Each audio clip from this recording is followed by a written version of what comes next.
और बीच में जो है पीला पीला रहता है वो क्या रहता है? वो है क्या बाबू? वही तो है। जय हिंद भैया। भूगोल की श्रृंखला को आगे बढ़ाते हुए आज हम पढ़ेंगे भूगर्भ विज्ञान के बारे में। भूगर्भ विज्ञान का इसका मतलब जानेंगे और साथ साथ ये भी जानेंगे कि ज्वालामुखी और भूकंप कहाँ से निकलते हैं, उसका जो मेन पॉइंट होता है वो कहाँ से पैदा होते हैं, इसके बारे में हम अध्ययन करने वाले हैं।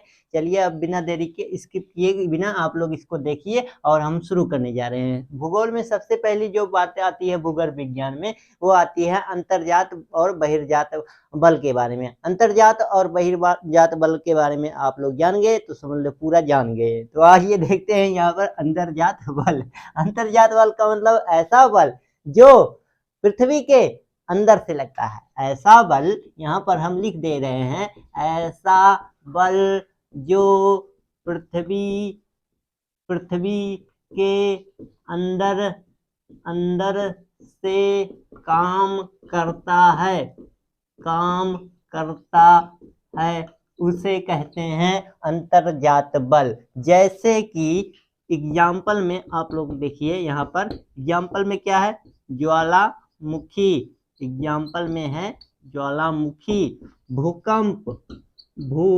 भूकंप और इसके साथ साथ सुनामी, ये सब क्या है? ये सब हैं अंतर्जात बल। अंतर्जात बल जैसे काम करता है, वो पृथ्वी के अंदर से लगता है तो उसके कहते हैं अंतर्जात बल। बहिर्जात बल में क्या होगा? ऐसा बल जो पृथ्वी के बाहर से काम करता हो, पृथ्वी की सतह पर काम करता है, सतह पर कार्य करता है उसे कहते हैं बहिर्जात बल। ऐसा बल जो पृथ्वी की सतह पर काम करता है उसे कहते हैं बहिर्जात बल। इसका एग्जाम्पल देखिए, जैसे कि हमने पिछले वीडियो में बताया था, अपरदन, अपक्षय, निक्षेपण, इसको कई बार हमने बताया है।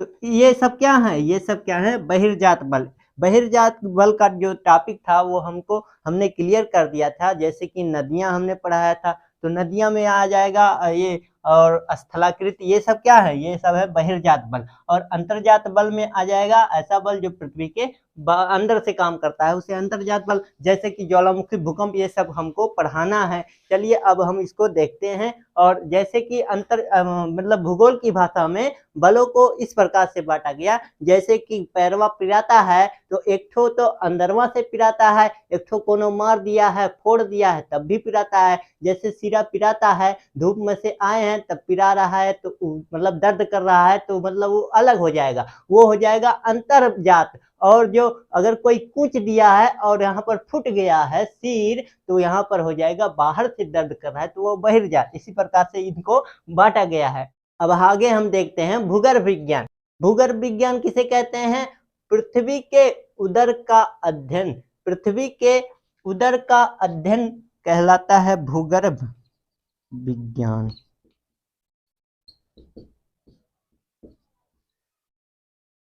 पृथ्वी के उदर मतलब कि पेट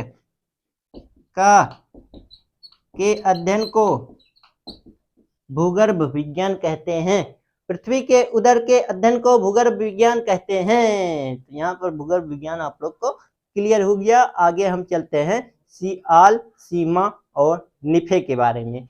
सियाल और सीमा और निफे के बारे में हम बात करने वाले हैं। इसको करते रहे इरेज।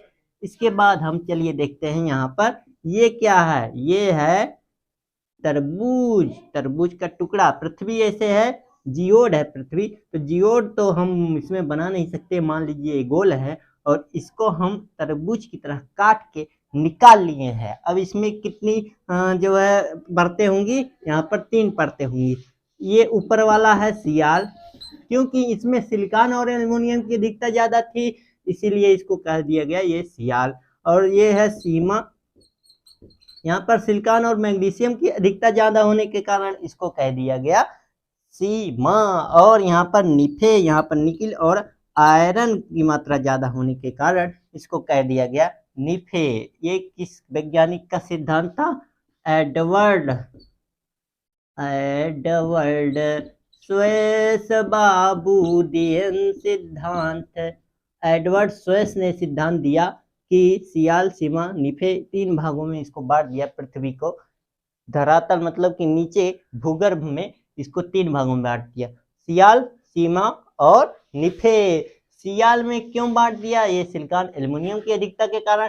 सीमा मतलब सिलिकॉन और मैग्नीशियम की अधिकता, और निफे मतलब निकिल और आयरन की अधिकता के कारण इसको बांट दिया गया। तो यहाँ पर एडवर्ड सेस ने बताया पृथ्वी का जो घनत्व है, वो कितना है? 5.5 ग्राम प्रति सेंटीमीटर क्यूब। पृथ्वी का घनत्व बताया एडवर्ड सेस ने 5.5 ग्राम प्रति सेंटीमीटर क्यूब, और बताया कि 32 मीटर की गहराई पर जाने पर, 32 मीटर के पृथ्वी के अंदर जाने पर 1 डिग्री सेल्सियस तापमान बढ़ जाता है। 1 डिग्री सेल्सियस तापमान बढ़ जाता है। 32 मीटर की गहराई में जाने पर पृथ्वी में तो 1 डिग्री तापमान बढ़ जाता है। ये किसने बताया था? ये एडवर्ड स्वेस ने बताया था। तो आगे, पृथ्वी का जो सतह है उसका तापमान औसत में 15 डिग्री सेल्सियस। पृथ्वी का सतह का औसत तापमान है वो है 15 डिग्री सेल्सियस। और पृथ्वी के सबसे नीचे यहाँ पर जाने पर इसका जो तापमान है 6000 डिग्री सेल्सियस। 6000 डिग्री सेल्सियस, ठीक है यहाँ पर। और यहाँ पर ये क्या होता है? ये होता है अम्लीय, ये होता है अम्लीय, और ये होता है क्षारीय।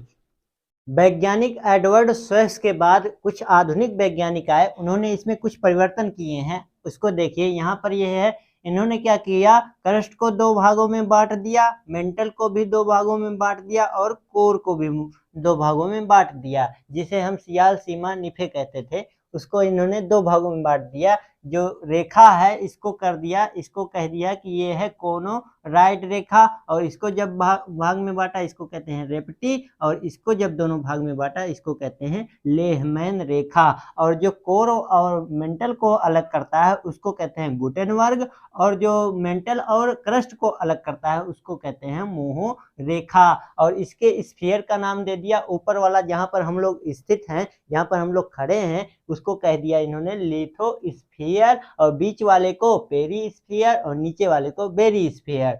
अगर हम पूरे को 100% माने तो 1 ही % आता है क्रस्ट में, 83% आता है मेंटल में, और 16% आता है कोर में। यहाँ पर ये है लिक्विड, एकदम नीचे वाला, नीचे लिक्विड है, ऊपर उसके है सेमी लिक्विड। सेमी लिक्विड का मतलब होता है कि अर्ध तरल, ना तो ठोस में ना तो द्रव में, तो वो हो जाएगा अर्ध तरल। और यहाँ पर 1% आता है सॉलिड, जहाँ पर हम लोग स्थित हैं। यहाँ पर जो है आप लोग देख सकते हैं, जो मेंटल है इसमें क्या क्या खूबियां हैं। यहाँ से ज्वालामुखी निकलती है और यहीं से भूकंप निकलता है। हमने बताया था कि ज्वालामुखी भूकंप कहाँ से निकलते हैं, हमने बताया कहाँ से निकलती हैं, वो मेंटल से निकलती हैं, सीमा से निकलती हैं, और बोल सकते हैं पेरीस्फीयर से निकलती हैं। तो यहाँ पर ये पेरीस्फीयर, और यहाँ से ही भूकंप ज्वालामुखी निकलती है। और यहाँ पर निम्न गति का मंडल भी कहा जाता है, इसको निम्न गति का मंडल कहा जाता है। और 4 नंबर यहाँ पर व्हाइट ऑफ अर्थ कहा जाता है। क्यों कहा जाता है? इसको हम मान सकते हैं एक अंडा है, ठीक है, एक अंडा है। तो ये अंडा है, तो उसको अगर उबाल देते हैं तो क्या होता है? ऊपर का जो फोकली होता है वो 1% होता है, तो उसको कहते हैं हम क्रस्ट। और बीच वाला जो है सफेद वाला भाग होता है वो 83% होता है, जिसे कहते हैं मेंटल। और बीच में जो है पीला पीला रहता है वो क्या रहता है? वो है क्या बाबू? वही तो है क्या है? उसमें जो है मेन चीज वही होता है, पीला पीला वाला, उसी को खाया जाता है, ठीक है, तो वही है मेन। तो उसको जो है वो क्या 16%, तो बीच वाला थोड़ा ज्यादा रहता है तो उसको 16%, और मतलब कि जो पीला वाला भाग होता है वो 16% होता है लगभग, और जो सफेद वाला भाग रहता है भरतू वाला जो 83%, और ऊपर जो फकली है वो 1%। आप लोग यहाँ पर समझ सकते हैं, तो बीच वाला सफेद रहता है ना, इसीलिए इसको व्हाइट ऑफ अर्थ कहा जाता है, ठीक है। और यहाँ पर जो नीचे वाला है इसके बारे में देख लीजिए, यहाँ से जो है सबसे ज्यादा धातु मिलती है और सबसे ज्यादा गुरुत्वाकर्षण और गुरुत्वीय मंडल भी कहा जाता है। आई होप इतना आप लोग समझे होंगे। मिलते हैं नेक्स्ट वीडियो में, तब तक के लिए हंसते हंसते जय हिंद।